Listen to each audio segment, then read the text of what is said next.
Oh, you nasty devils. Tottenham West Ham. Have you seen any highlights from today's games? I did not see many of the highlights, Way but to sell it to the audience. Well, I didn't watch it, but I'll talk about it anyway. I did. I did see some highlights, and what happened? Like, if you're a Spurs fan and you are literally watching this, like, we're up 3-0. It's gonna be great. We're fine. Wait, what? It's 3-1. It's fine. Wait, Sanchez just put it in. But what? It's 3-2. What's going on here? And then Lanzini with the oh Oh, oh oh, God. yeah. Yes. That's the moment you live for as a football fan when he just hits it 25 yards, screaming off the bye. Like, oh my God, I'm getting all Tony Yeboah flashbacks, mate. I was losing my shit over it. I love this because it's Spurs, and every time Spurs fail at something, the old Arsenal fan in me still takes great delight in the fact that the Spurs have struggled. And I know that anyone in London will be able to attest to that because everyone hates Spurs, don't they? For the most part. I don't hate Spurs anymore, but because I'm a neutral and I don't care, I find it kind of entertaining when they struggle. Spurs were 3-0 up after 16 minutes. 16 minutes, not even a quarter of the game gone, they're 3-0 up.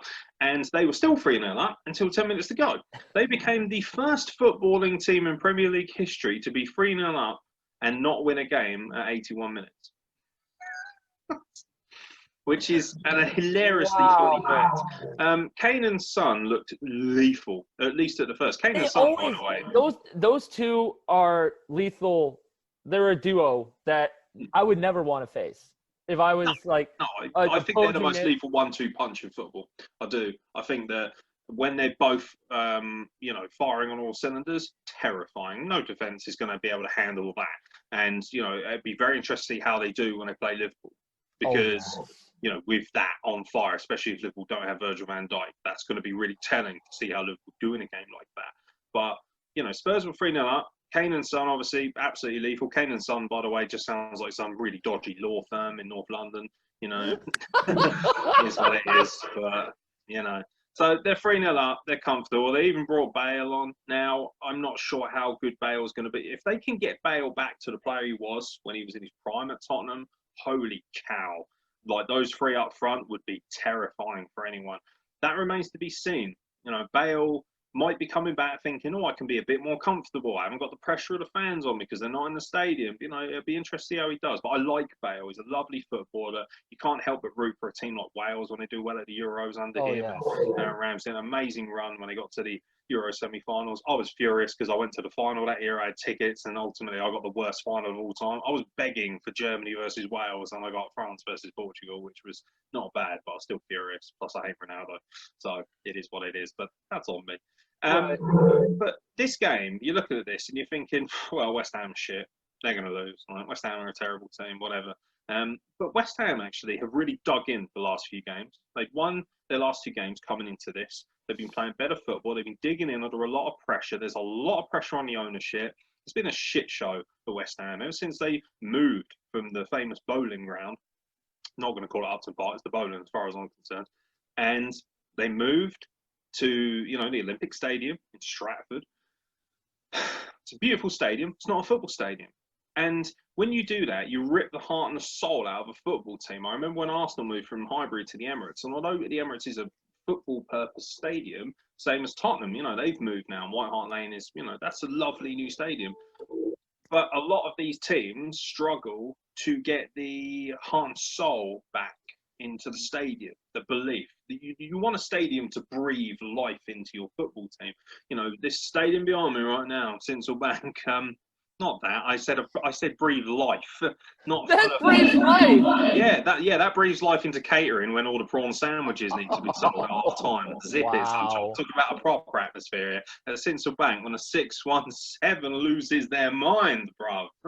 That's when we get all saucy about it. Not 619, Rey Mysterio fans, 617.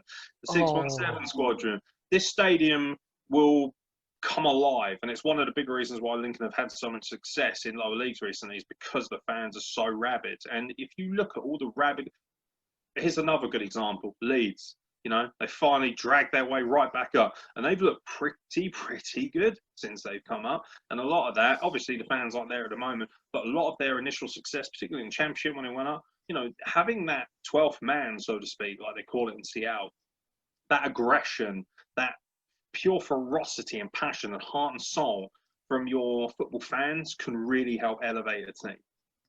Absolutely. And, you know, West Ham, they ripped the soul out of that football club when they moved to that stadium.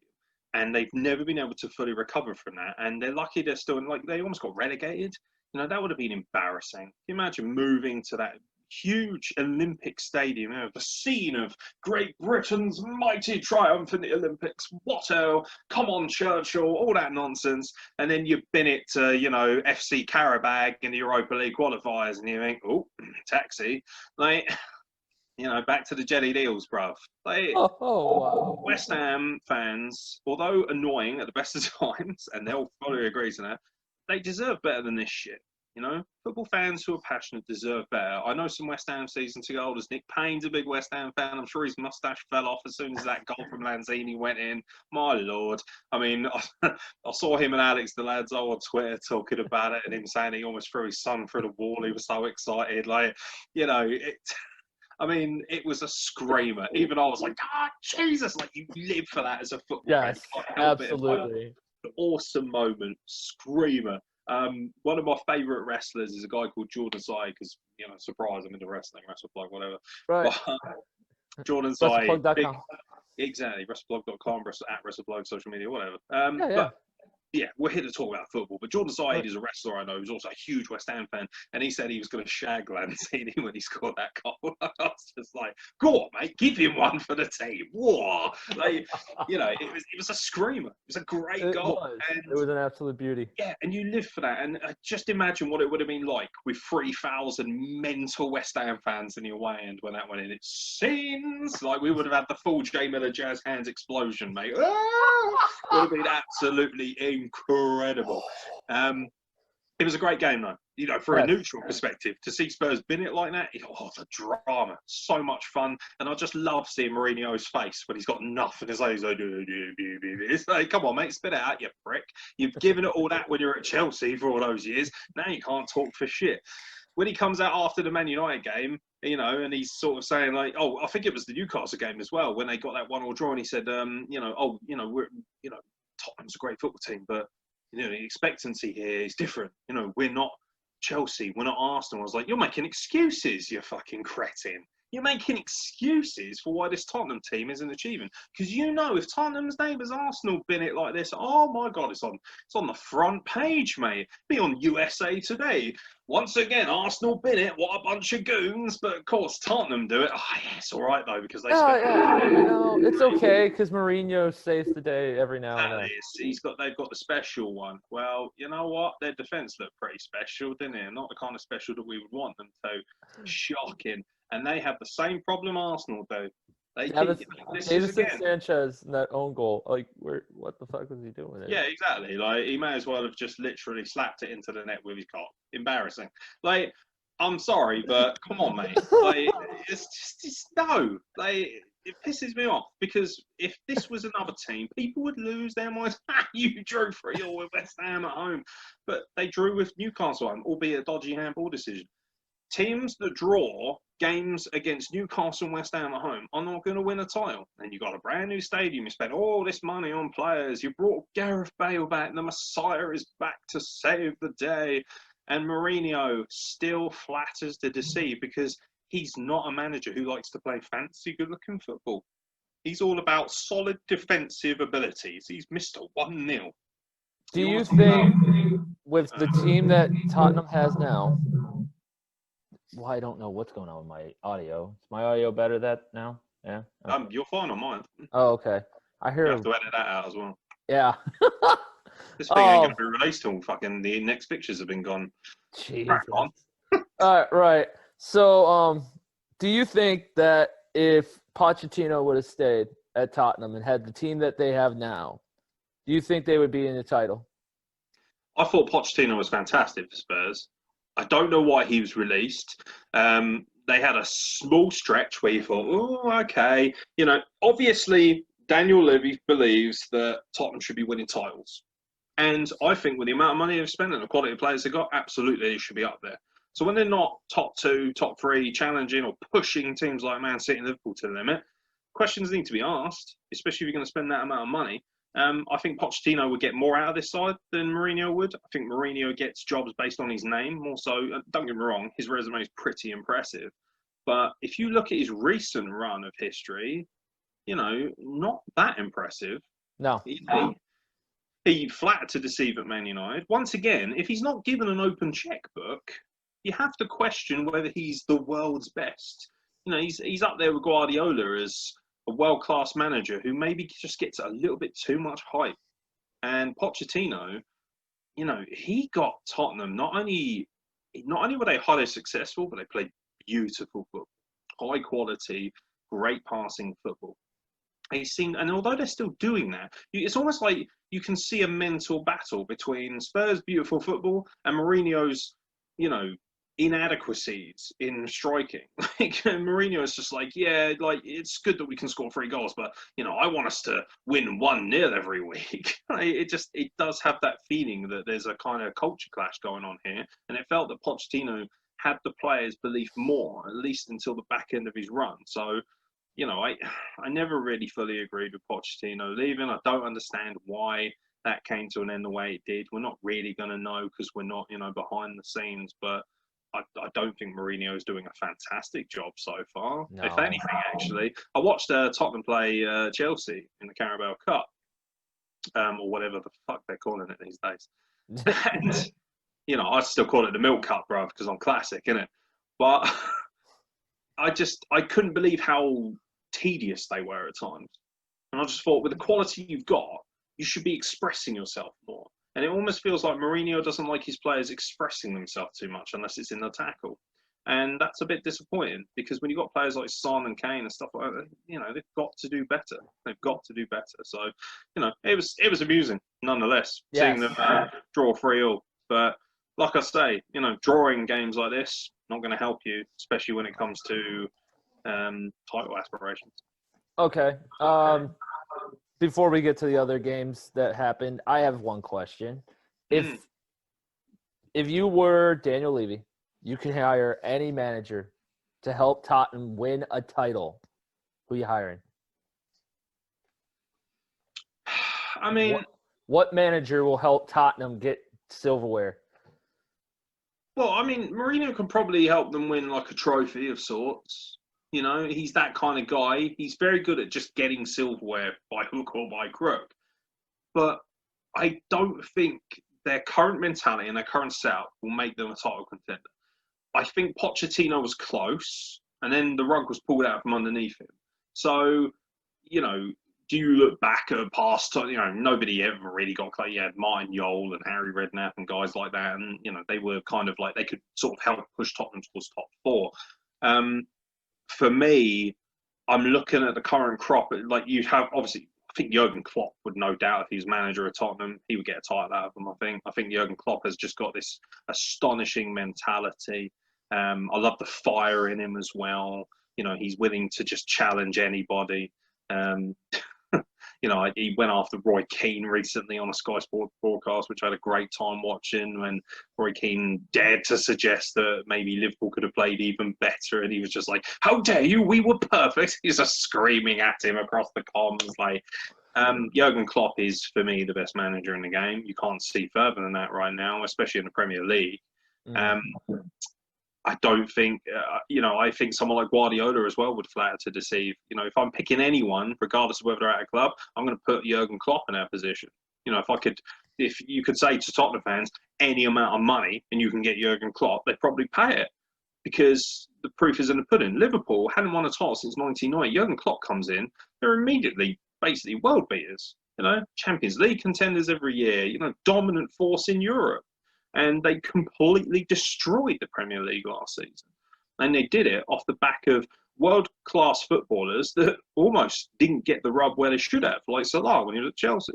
So, you know, I mean, as a Chelsea fan, it must cane you to look at Salah and think, he just went to Liverpool and won the title, and here we are getting fined for irregularities with finance. What a surprise that is, Mason Mount. Oh. 0 there. Sorry, got to give. Honestly, the amount of hate I'm going to get from Chelsea fans is going to be amazing. Oh, you're fine. Well, it would be, but they're all going to be eating their prawn sandwiches with cucumber, aren't they? So. He's insulting our football club. Throw organic beans at him. Whatever, mate. Beat me with the Telegraph and throw celery at me from the shed ends. Yeah, I know all about your history. Don't you worry. I've had many of that stuff at Stamford Bridge, mate. Don't you worry about that nonsense. But yeah. I think probably Jurgen Klopp, to be honest. Who would you put in charge there? There's a couple of good ones that I'd put in. I think Zinedine Zidane would be a good. I'm sorry. What? No. Come on, it's like Real Madrid don't trust that guy, and they certainly don't trust him after they lost 1-0 this weekend. Yeah, we haven't even reached that part yet. I can't give you too much shit because I'm a Sevilla fan and they lost 1-0 to Granada, so a place that I think is famous for grenadine. Happy days, No, I think Zidane would be really good for Tottenham because Zidane. That's a very posh way of saying Zinedine Zidane, isn't it? Or Zidane. Is it Zidane or Zidane? I thought it was Zidane. It's Zinedine Zidane, I think. Oh, okay. Well, Zidane. The one thing I will say is if you play shit in defence, he'll headbutt you, and that's always a good thing for me. I like a player who's willing to stick his nut in. He'll give you the Materazzi treatment. Why do you not insult the ball too much? Oosh! Just nut him one. Beautiful stuff. Love that stuff. But the way he works with you got me. Damn it. The way he works with the dual strikers down in Madrid. Yeah, that's Madrid. Is he going to have access to that quality and that kind of checkbook? And also that kind of Madrid is next level shit. Okay, but you're telling me that football team of all time. You're telling me that if he had his mitts on Harry Kane and Heung-min Son, that you don't think he could do the same thing he's doing with oh my God. Real Madrid. Yeah. That team that he manages. That bunch of scrubs in white, I think they've only won 10 Champions League. What a bunch of losers. Pull your thumbs out, lads. Benzema and oh God, who's the other striker? Kareem Benzema and fucking I love it when he digs a hole. I can't think of who else the other one is right now. So Zidane, you think would be a good? I think Zidane would be pretty good.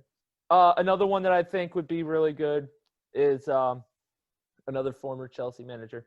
Aeron Grant? Yeah, absolutely. Antonio Conte. That's a good shout. Antonio they need someone Conte. who's aggressive. They need someone they can be scared of.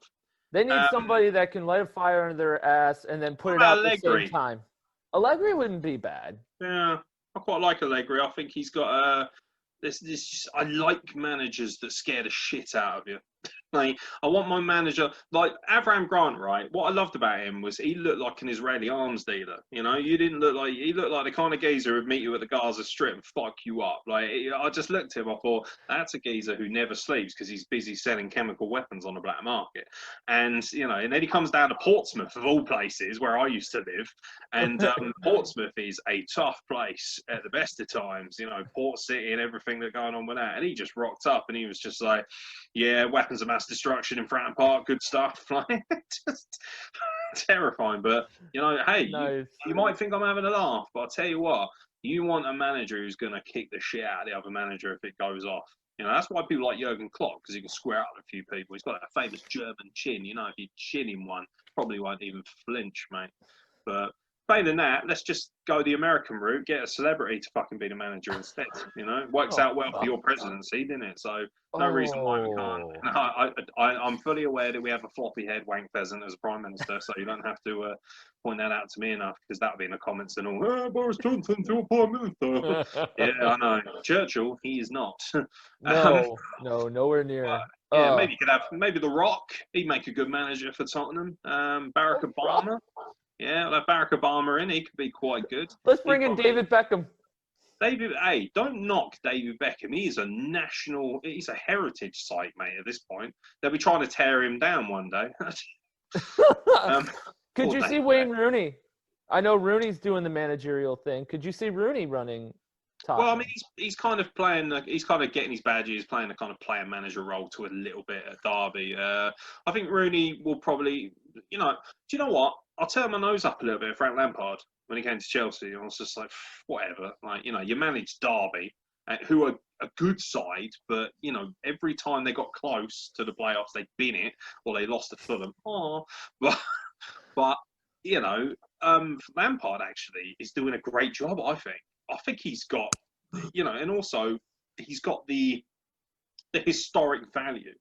Lampard is somebody that has really taken to football. And also, the thing you've got to say about someone like Lampard, under a lot of pressure, you had the transfer embargo, which, of course, would have made things very difficult for a manager, not having that money at your disposal. And frankly, some would say that it was well-deserved. But, nonetheless, I mean, if you're going to, destroy every oil pipeline from here to Syria and then take over Chelsea Football Club, you can expect the feds to come knocking eventually, can't you? But, sorry, Roman. KG, by the way, I'm never eating Yo Sushi again. I'll probably have polonium in it the way I'm going. But,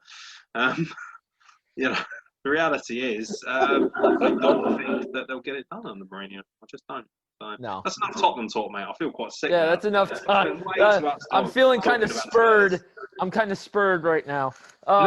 Hey! Let's talk about Taxi. Cab's here.